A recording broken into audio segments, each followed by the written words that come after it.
Hello friends, welcome to defence matrix. तो एक interesting incident हुआ है जिसके अंतर्गत पाकिस्तान के air vice marshal Shahryar Khan द्वारा कुछ ऐसा कहा गया जिसकी वजह से हमें औकात सीरीज़ को दोबारा से वापस लाना पड़ा है। तो इनके द्वारा ये कहा गया कि अगली बार जो स्कोर है ये 6-0 नहीं 60-0 होगा इंशाल्लाह। इंटरेस्टिंगली ये कमेंट जिस इवेंट में किया गया था ये पाकिस्तान के defence and martyr day ceremony के दौरान था, यानी कि जहां पर इनको शौक बनाना चाहिए था इनके 150 के ऊपर सोल्जर्स के मार्टिर होने का, वहां पर ये 6-0 को 60-0 बनाने की बात कर रहे थे। जो 150 ऑल आउट हुआ है उसका तो डिस्कशन ही यहाँ पर नहीं हो रहा है। उन बेचारों के नाम तक आपको हटाने पड़ गए ताकि आपका प्रोपेगेंडा ना वीक हो जाए। आसिम मुनीर को प्रमोशन यहाँ पर दिया गया है और यहाँ पर 60-0 की बात कही जा रही है। तो ये जो फ्रस्ट्रेशन है ये एक्चुअली तब निकल कर आ रही है जब इंडियन एयरफोर्स की साइड से बातों को बताना चालू किया गया है। तो जब से हमारे एयर चीफ मार्शल ने नंबर्स को कोट किया है उसके बाद नए वीडियोस निकलकर सामने आए हैं, तब से इनकी फ्रस्ट्रेशन बढ़ गई है। नई नई सैटेलाइट इमेजेस भी रिलीज करी गई हैं जो कि शोकेस करता है कि इंडियन एयरफोर्स का जो अटैक रहा है ये लार्जर स्केल पे रहा है और डिवास्टेशन काफ़ी डीप है। इवन जो इनका रहीम यार खान एयरबेस है वो आज भी एक्टिव नहीं है। सितंबर 12 तक का नोटैम आज तक जारी किया हुआ है। इंडियन एयरफोर्स ने प्रेस कॉन्फ्रेंस करके ये चीज़ साफ साफ बता दी कि कैसे प्रिसाइज स्ट्राइक्स पाकिस्तान के मल्टीपल एयरबेसेस पर करी गई, जिसकी वजह से पाकिस्तान एयरफोर्स घुटने पर आ गई थी। सैटेलाइट इमेजेस भी यहाँ पर जारी करी गई जिसके अंतर्गत नए रडार साइट्स के डिस्ट्रक्शन को देखा गया, पावर स्टेशन के डिस्ट्रक्शन को देखा गया। साथ में ये भी एयरफोर्स ने कहा कि ग्राउंड में इनके मल्टीपल एसेट्स डिस्ट्रॉय हुए हैं जिसके अंतर्गत UAVs भी हैं, F-16s भी हैं, इवन एवैक्स भी हैं। एवैक्स का तो इनके खुद के रिटायर्ड एयर मार्शल ने एडमिट किया है, बाकी जो इनके एयरफोर्स पर्सनल्स मरे हैं वो अलग। तो ये जो अगस्त 14 में अवार्ड सेरेमनी हुई थी जहां पर इनके आर्मी नेवी एयरफोर्स के पर्सनल्स को अवार्ड दिए गए थे या फिर कहें तो बांटे गए थे, उसमें 155 सोल्जर्स को मरने के बाद अवार्ड दिए गए थे। और उसके बाद ये बेशर्मी कि आप 6-0 या फिर 60-0 कर रहे हैं जब ट्रेन निकल चुकी है। अब बात करते हैं औकात की। औकात यहाँ पर यह है कि खाली 50 से कम टोटल मिसाइल्स का इस्तेमाल इंडियन एयरफोर्स की साइड से हुआ था। और यहाँ पर हम खाली पाकिस्तानी मिलिट्री पर किए गए अटैक की बात नहीं कर रहे हैं, हम यहाँ पर 7 मई के अटैक की भी बात कर रहे हैं जब 9 टेररिस्ट साइट्स को इंडियन एयरफोर्स और इंडियन आर्मी द्वारा निशाना बनाया गया था। और प्रिसीजन का लेवल यहाँ पर यह है कि अगर एक रडार साइट को मारना है तो खाली वहीं पर जाके मिसाइल हिट करी है और रडार डिस्ट्रॉय हुआ है, आसपास कुछ भी हिट नहीं हुआ है। रनवे के इंटरसेक्शंस पर हमने मिसाइल मारी है। इवन पाकिस्तान एयरफोर्स मजबूर हो गई थी ये कहने के लिए कि ये ब्रह्मोस को इंटरसेप्ट नहीं कर सकते क्योंकि उसकी स्पीड इतनी ज़्यादा है और एयर लॉन्च होने के बाद रिएक्शन टाइम ही नहीं बचता कि आप उसको इंटरसेप्ट कर पाएँ। खाली ब्रह्मोस छोड़ दीजिए, स्कैल्प तक को ये प्रॉपरली इंटरसेप्ट नहीं कर पाए हैं। एक स्कैल्प का जो रैकेज दिखाई दे रहा है वो मैल फंक्शनिंग की वजह से है। तो इनका एयर डिफेंस सिस्टम पूरी तरीके से फेल रहा था। इवन हमारे लॉइटरिंग म्यूनिशंस के स्ट्राइक में ही इनके कई एयर डिफेंस सिस्टम्स जो हैं शूट डाउन कर दिए गए थे। इवन लाहौर में इनके सबसे powerful air defence system HQ-9 को न्यूट्रलाइज किया गया था। तो यहाँ पर हम खाली अपनी स्ट्राइक कैपेबिलिटी नहीं बता रहे हैं, हम यहाँ पर इंडिया की इंटेल कैपेबिलिटी को भी बता रहे हैं कि हमें प्रिसाइजली पता है कि कौन सा हाई वैल्यू टारगेट है, कहाँ से क्या सिग्नलिंग जाएगी और हमने उसी को प्रिसाइजली टारगेट किया है।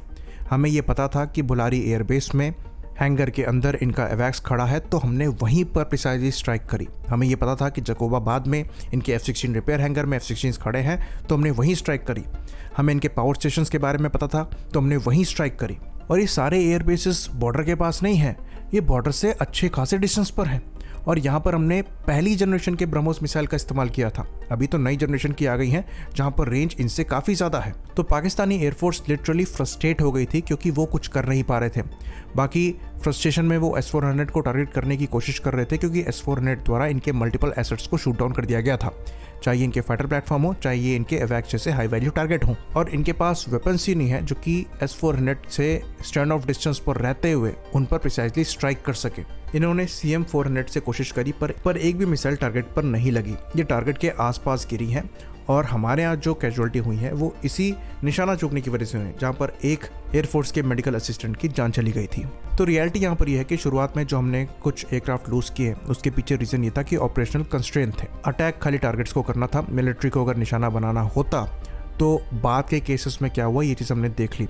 शुरुआत में ही अगर इंडियन एयरफोर्स इनकी मिलिट्री साइट्स को ही निशाना बनाती तो इनकी एयरफोर्स कुछ भी ना कर पाती, लेकिन ऑपरेशनल कंस्ट्रेंट थे जिसकी वजह से हमारा नुकसान भी हुआ।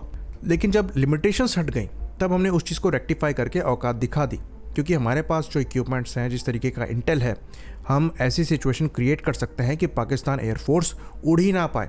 लड़ने की बात तो आप छोड़ दीजिए, और ये एक्चुअल में हुआ था। लास्ट में इन्होंने अपने फाइटर एयरक्राफ्ट बॉर्डर से पीछे की साइड पर पुल कर लिए थे, क्योंकि इन्हें चाइना की तरफ से इंटेल मिल रहा था। ये खाली मूक दर्शक बनकर अपनी बर्बादी का नज़ारा देख रहे थे। तो औकात इनकी ये है कि अगर आज लड़ाई होती है तो ऑपरेशन सिंदूर में ही इंडियन एयरफोर्स ने जो हालत पाकिस्तान एयरफोर्स की करी है, वो किसी भी पोजीशन में नहीं है इंडियन एयरफोर्स को फेस करने के, क्योंकि रनवेज और हैंगर तो ये रिपेयर कर लेंगे, लेकिन जो रडार साइट्स का डिस्ट्रक्शन हुआ है, जो इन्होंने अपने प्लेटफॉर्म्स लूज़ किए हैं, चाहे वो एवैक्स हों चाहे F-16 हों, वो इनके पास अभी नहीं है। अगर ये उनको रिप्लेस करने का प्रयास भी करते हैं तो कम से कम 2-3 साल का समय यहाँ पर लगेगा। और उसके बाद जो एक्सपीरियंस्ड मैन फोर्स लूज़ करी है इन्होंने, उसका क्या करेंगे? उसको बनाने में इनको सालों लग जाएंगे। तो आज अगर लड़ाई होती है तो पाकिस्तान एयरफोर्स आज अपने वीकेस्ट पर है, और ये जो 60 की बात कर रहे हैं उसका तो पता नहीं, पर 150 का आंकड़ा बड़ा होता है और ये ईजिली इसको एक्सीड कर जाएगा। इस कॉन्फ्लिक्ट में एयरफोर्स ने अपने 5% आर्सनल को भी इस्तेमाल नहीं किया है। इतने वेपन्स तो हम टेस्टिंग और ट्रायल्स में बर्बाद करते हैं। और जिस तरीके से इंडियन एयरफोर्स का अटैक था, अगर ये कॉन्फ्लिक्ट एक हफ्ता छोड़ दीजिए, अगर 5 दिन भी आगे बढ़ जाता तो इनको अपने एयरक्राफ्ट अफगानिस्तान और ईरान में लैंड कराने पड़ते, क्योंकि पाकिस्तान में रनवेज नहीं बसते। और यहाँ पर हम खाली एयरफोर्स के एक्शन की बात कर रहे हैं, नेवी को तो मौका ही नहीं मिला। बाकी बात रही फ्यूचर की, तो इंडिया में जो इंडियन एयरफोर्स है वो कॉन्फ्लिक्ट को जीतने के बाद भी चीज़ों पर मंथन कर रही है और जो वीक एरियाज हैं उनको मजबूत करने पर विचार कर रही है। पाकिस्तान एयरफोर्स की ज़रा डायलॉग्स नहीं मार रही है और ना ही पोस्टर चिपकवा रही है। हमारे यहाँ बात चल रही है लॉन्गर रेंज की BVR मिसाइल्स को सर्विस में इंडक्ट करने की, हमारे यहाँ बात चल रही है एयर डिफेंस सिस्टम्स को मजबूत करने की, हमारे यहाँ बात चल रही है अनमैन्ड सिस्टम की कैपेबिलिटी को मजबूत करने की और सैटेलाइट लॉन्चेस की।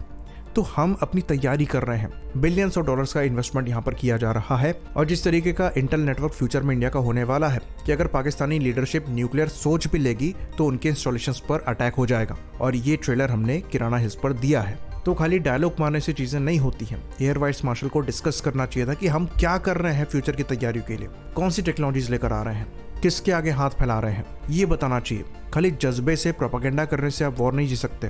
पाकिस्तानियों को बेवकूफ़ बना सकते हैं क्योंकि उन्हें फैक्ट से मतलब नहीं है, पर रियलिटी प्रोपेगेंडा नहीं होता है। बाकी पाकिस्तानियों को तो ये भी पूछना चाहिए कि पाकिस्तान के अंदर इतने सारे इंडियन पायलट्स पकड़े गए थे, गए कहाँ? जहाँ देखो वहाँ इंडियन पायलट्स के पैराशूट दिखाई दे रहे थे, वो गायब कहाँ हो गए? क्योंकि हमें तो पता है वो किसके पायलट थे, बॉर्डर किसी ने क्रॉस नहीं किया था, पर एकदम से ये वीडियोस डिलीट क्यों करने पड़े, इस पर भी सवाल उठता है।